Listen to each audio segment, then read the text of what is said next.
Michael Jackson. Obviously, we would like to express our condolences to the Jackson family and even to the fans that are out there. We see thousands of people, hundreds of thousands, millions of people are out there reacting to this gentleman's death.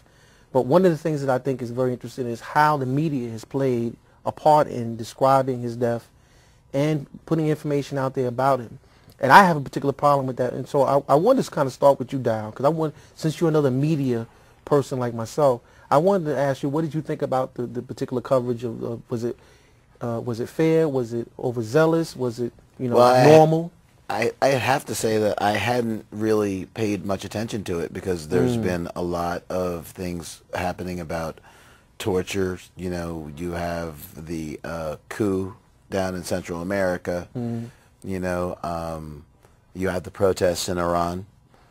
And I guess I find everything, and of course, it's sad that he died.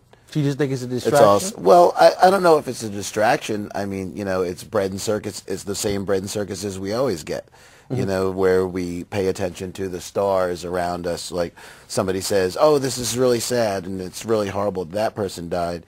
And like Farrah Fawcett died first and nobody cared about her. And she was a really big women's activist and so on and so forth. And she was really focused on other people. Whereas, I mean, outside of the private things that Michael did, like very publicly, he was pretty much about him. And the idea of stardom in general to me is kind of abhorrent. It's just like I just don't see, the person that works down at the food bank where there's a line down the block. When that person dies, like, there's not going to be like parades and stuff for her or him. And to me, the idea that we hold on to stardom in such ways is misplaced love and affection. Well, I think it's a tragic early loss of life, and I'm a little disappointed in the way the media is treating it. But it's kind of status quo, from the Anna Nicole syndrome and Marlon Brando and any other big star that's died, that they just try and get the sensationalized aspect of it. And I think there'll be plenty of time to talk about some of the related issues, whether it's drug interactions or, the dangers of bleaching your skin or whatever the case is. But I think for now, we should be concentrating on celebrating his life as well as showing respect for the dead. There was always a saying that I heard when I was growing up about don't speak ill of the dead, because basically people were supposed to respect the fact that as somebody's passed on, they're no longer subject to this, this plane of life where, your faults and all these other things can be concentrated on. Now you're an ancestor, spirit, etc. So I think we can celebrate the accomplishments of Michael Jackson while showing respect for his grieving family. I concur with what everybody else has said. But we have to put this thing in context and remember that the media is about selling and it's about making money.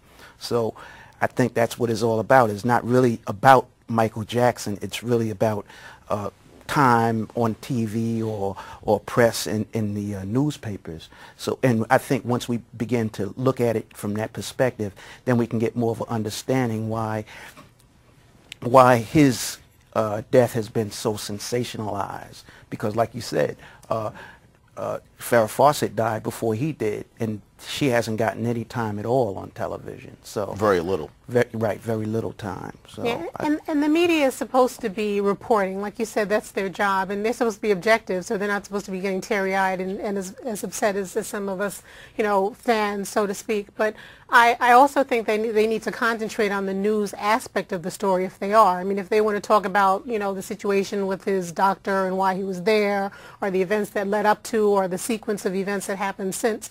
I mean, that's another thing. That's one thing, but it's interesting that up until now, no one was talking about Michael bleaching his skin, and then now that's the main topic. So that's why I'm saying that if you didn't have an issue to say earlier, about this being a major topic of whether or not he had the right level of self-respect for his color, etc., now is not the time, especially the mainstream media who's trying to make, things like that a major issue, along with the various court cases he was involved in.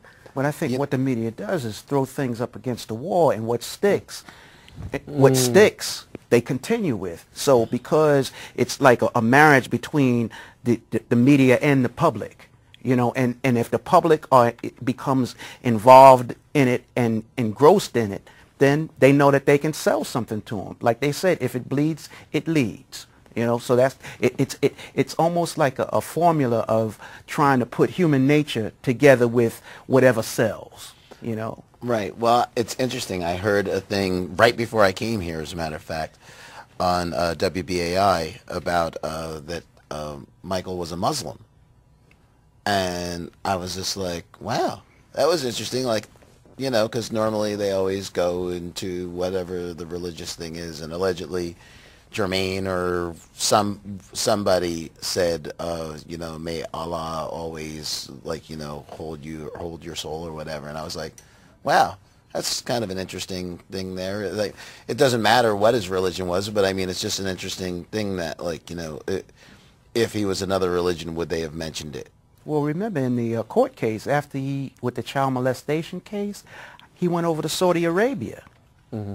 And he was over there. I don't know how long he was over there, but maybe he, you know, converted because he was a Jehovah's Witness. I think all of them were Jehovah's Witnesses. Yeah, I think they were also.